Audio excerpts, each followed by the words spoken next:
Hey folks, so today we're talking about another cool idea. It's an idea called Solarpunk.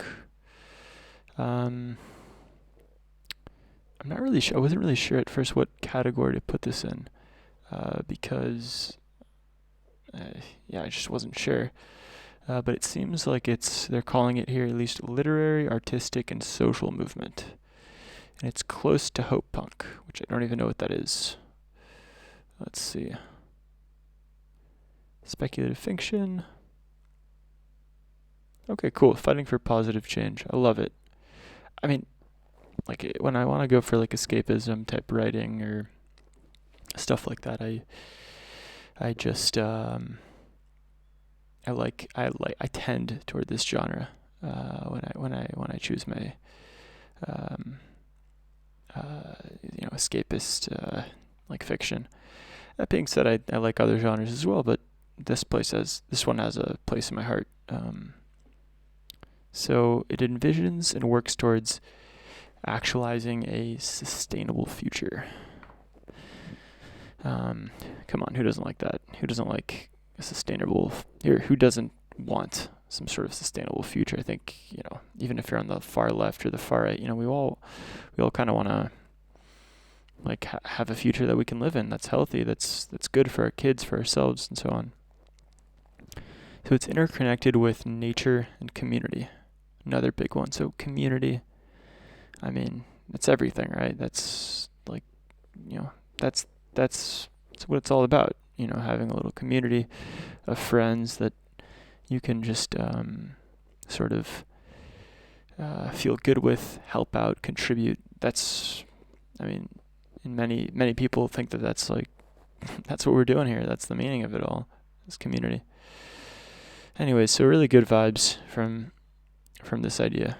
The solar represents solar energy, so it's like I don't know if it's just solar, but it's using that solar as a representative word for renewable energies.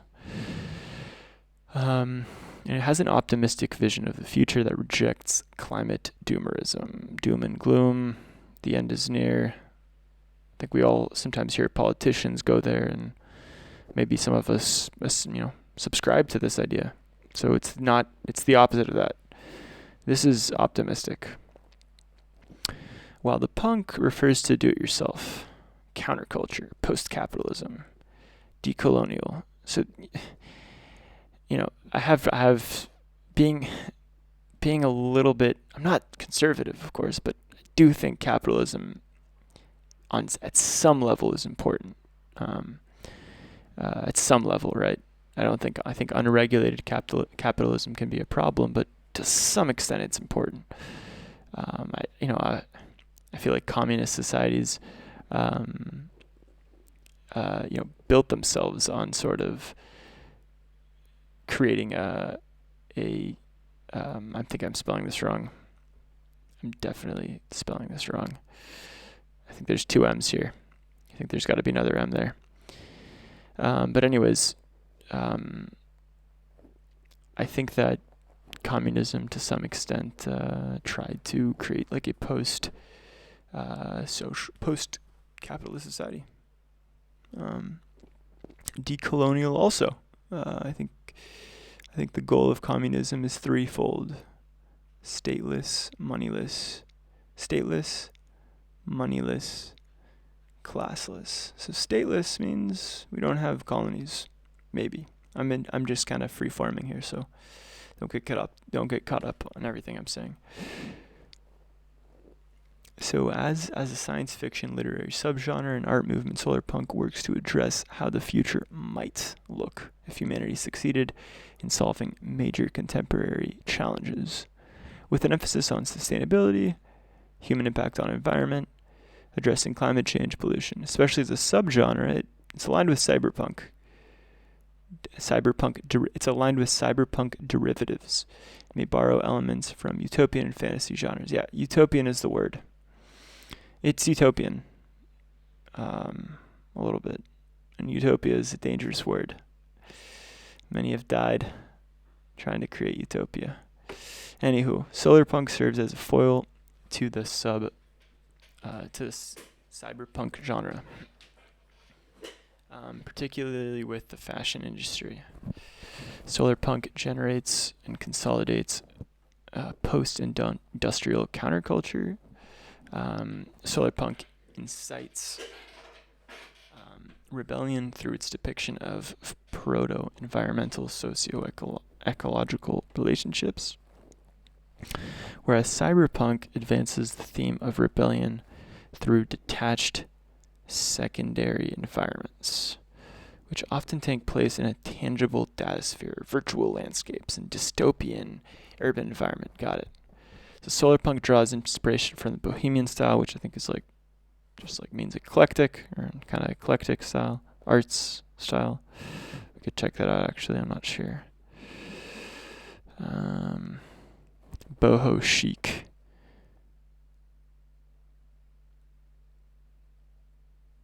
Unconventional, free-spirited in essence. Okay.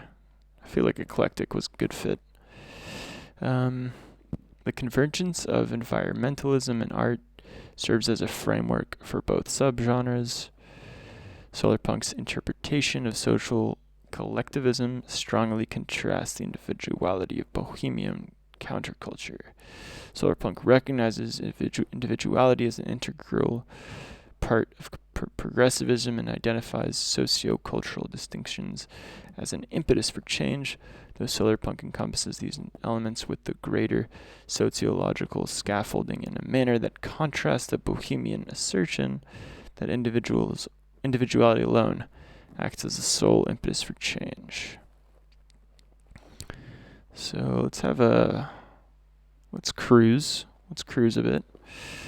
So this is an Earth ship. Houses that you literally sail. You can sail them. Like you can sail a ship. You sail these by venting them and taking care of them throughout the seasons. They keep you warm, and they're made all from like compostable materials and biodegradable materials. I believe they have a huge community of them in New Mexico. A place called Taos, I think. We got some artwork here. Solarpunk often includes a vision of positive social change. Quirky, like kind of oil rig type city. I love it. Yeah, and this is super cool, right? I love that it tends towards airships. Airships are cool because they're kind of slow, and you could envision them just being kind of plugged along by electricity. They're super cool, and you could have a massive sort of cabin on top of it. I love it. I love green spaces in cities. I mean, there's a argument that cities are really green, in fact, because if we tend towards kind of urban sprawl, we take up a lot of land, whereas if you have large metropolises, you have the concentration of humans in one place, which is better for the environment. I forget where I heard that. I think it was like on a nature documentary by David Attenborough, where he talks about it. Anyways, guys, let's see like what kind of fiction that we got that really hits the mark here. Yeah, so Ursula K. Le Guin. So she wrote Earthsea, which I loved. So we got our Always Coming Home, The Dispossessed, Ecotopia. I wonder if there's any stuff from like let's see, from 2020s. Prayer for the Crown Shy. Huh. Prayer for the Crown Shy. Solarpunk novella. Synopsis. Let's just read a synopsis. So after befriending each other in a psalm for the wild, built Dex, the T-Monk, and splendid speckled Mosscap, the robot, begin a road trip across the moon called Pinga. They travel to various human populations, asking, what do people need? Along the way, they meet a range of different characters, including Dex's family, who all offer different answers to the question. By the end of the book, Dex and Mosscap both realized they didn't know what they needed, but they wanted to work out the answer to that question together. Huh. Actually sounds really good. Sounds like an excellent piece of fiction, just from the synopsis. Anywho, probably just gonna keep checking this stuff out. Anyways, as always, I like to say this. I am a very small channel, so please